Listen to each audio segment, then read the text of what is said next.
Ήρθαμε σε εξωτερικό, ανοιχτό εμπορικό κέντρο για να σου δείξω τι γίνεται προπαραμονή εδώ στην Ελλάδα. Τι γίνεται προπαραμονή, που η αλήθεια είναι δεν φαντάζεσαι τι κόσμο έχει και πόσο δυσκολεύτηκα να παρκάρω. Δεν έβρισκες ούτε μία θέση διαθέσιμη και μιλάμε ότι έχει πάρα πολλές θέσεις για παρκάρισμα. Κοίτα εδώ. Αυτό το ανοιχτό εμπορικό κέντρο μ' αρέσει ιδιαιτέρως, γιατί ακριβώς είναι ανοιχτό και είναι μέσα στην εξοχή ουσιαστικά. Για να δούμε, και έχω και μια άλλη έκπληξη, περίμενε. Ταρά! Πήρα selfie stick για σένα για να σου κάνω σωστά βίντεο. Γιατί η αλήθεια είναι ότι εκτός ότι κουραζόμουνα, η απόσταση δεν ήταν και πολύ σωστή. Και τώρα με βλέπεις και ελπίζω με ακούς καλύτερα. Θα ακούς και μουσική βέβαια, γιατί είναι γιορταστικά και ο κόσμος φυσικά βγαίνει να ψωνίσει όπως γίνεται και στη δική σου χώρα. Και θέλω να μου πεις, εσύ στη χώρα σου αυτές τις μέρες, τι γίνεται εν ώψη Χριστουγέννων? Βγαίνεις να κάνεις ψώνια, να κάνεις δώρα, κυρίως αν είσαι καλεσμένη ή καλεσμένος κάπου? Η αλήθεια είναι ότι εγώ βγήκα τώρα να κάνω κάποια δώρα, γιατί όντως είμαι καλεσμένη σε ένα τραπέζι, μάλλον είμαι σε δύο. Οπότε είπα να κάνω δύο-τρία δωράκια και στην οικοδέσποινα, αλλά και στους συγγενείς που θα υπάρχουν εκεί. Βασικά όχι δύο-τρία, θα πάρουν όλοι από ένα δώρο. Οπότε ήταν η ευκαιρία να βγω. Βέβαια πρέπει να σου εξομολογηθώ κάτι. Δεν μ' αρέσει η πολυκοσμία, δεν μ' αρέσει το shopping και ενώ δεν είμαι πολύ μακριά, δεν μένω πολύ μακριά από αυτό το μέρος εδώ που είναι και κοντά στο αεροδρόμιο, το έχεις καταλάβει. Ζήτημα να έρχομαι 2-3, άντε 4 φορές το χρόνο και συνήθως για κάποιο δώρο. Αν κάτι χρειάζομαι ίδια, θα είναι πολύ συγκεκριμένο ή θα το έχω δει σε βιτρίνα ή θα το έχω δει online και θα έρθω να το πάρω και να φύγω. Ή θα έρθω μόνο μια Δευτέρα ή Τρίτη πρωί. Αποκλείεται Σαββατοκύριακο. Δεν μπορώ αυτό το πράγμα που γίνεται και πες μου στα σχόλια αν και εσύ αν σου αρέσει να πηγαίνεις για ψώνια, για shopping πιο πολύ ή προτιμάς να πηγαίνεις μια βόλτα στην εξοχή, να πηγαίνεις να δεις κάποιο μουσείο. Εμένα είναι από τα αγαπημένα μου. Μουσείο, γκαλερί, με πινακοθήκη ιδίως, με πίνακες, τα λατρεύω.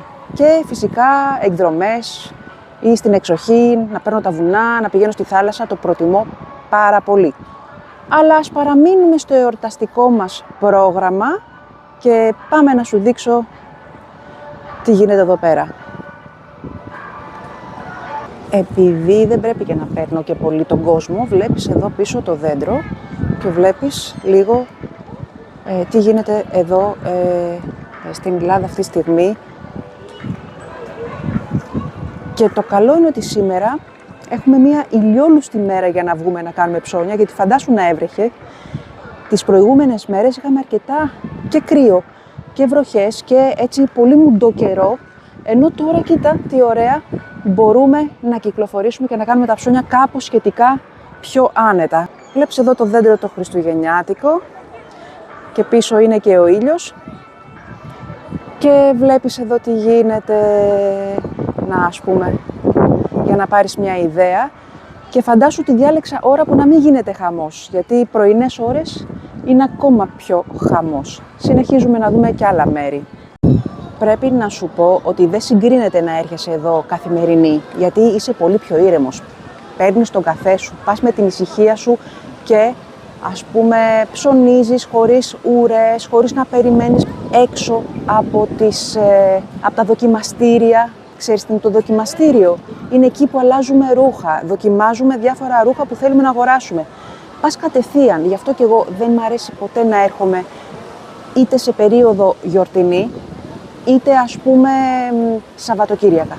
Γίνεται χαμός.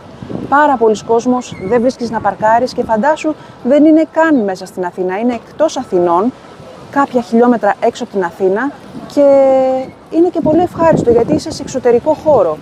Ωστόσο, αν δεν σ' αρέσει η πολυκοσμία όπως εμένα,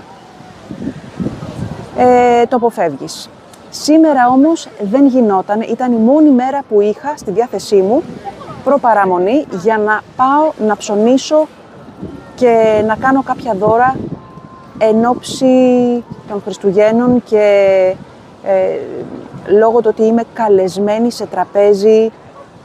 Τώρα δεν θα μπορέσω να μπω και να κάνω βίντεο και να παίρνω τα δώρα γιατί έχει κόσμο, έχει αναμονή, έχει ουρές στα ταμεία. Οπότε σου κάνω ένα πιο πολύ σύντομο βίντεο για να δεις λίγο τη γιορτινή ατμόσφαιρα και να δεις και διάφορες ωραίες σκηνές με κόσμο εδώ πέρα και πόσο πολύ και να δοκιμάσω και το καινούριο selfie stick που βέβαια το πρώτο πράγμα που έκανα είναι ότι εφόσον βρήκα selfie stick ήρθα και το πήρα, ήταν και οικονομικό, μια χαρά, πώς και δεν το έκανα νωρίτερα για να έρθω μάλλον να δεις πώς είναι εδώ πέρα όταν ψωνίζουμε και γυρνάω και απ' την άλλη να δεις πίσω πώς είναι, βλέπεις κόσμο παντού γύρω όπου έχει βγει για να κάνει και τα τελευταία του ψώνια πριν τη βασική αργία που γιορτάζουμε πάρα πολύ στην Ελλάδα. Όπως βλέπεις να πίσω μου, βλέπεις κόσμο πίσω και γενικά είναι γεμάτα, μπορώ να πω και τα ρεστοράν, τα McDonald's, ξέρεις, παντού υπάρχουν McDonald's, αυτά τα McDonald's πια, εγώ δεν πάω καθόλου να φάω εκεί. Και πες μου στα σχόλια, είσαι της υγιεινής διατροφής? Αυτό βέβαια θα το πούμε σε ειδικό βίντεο που θα μιλήσουμε για τη διατροφή ή δεν σε νοιάζει και τρως παντού τα πάντα? Καλό είναι να είσαι βολικός, να είσαι βολική και να μπορείς να βολεύεσαι και με οτιδήποτε. Ωστόσο,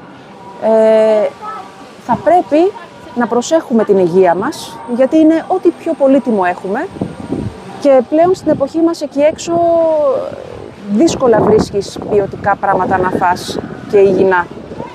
Ή θα τα πληρώσεις πολύ ακριβά ή απλά δεν θα βρεις εύκολα. Πάμε λίγο πιο πέρα και θα συνεχίσουμε το βίντεο σε λίγο.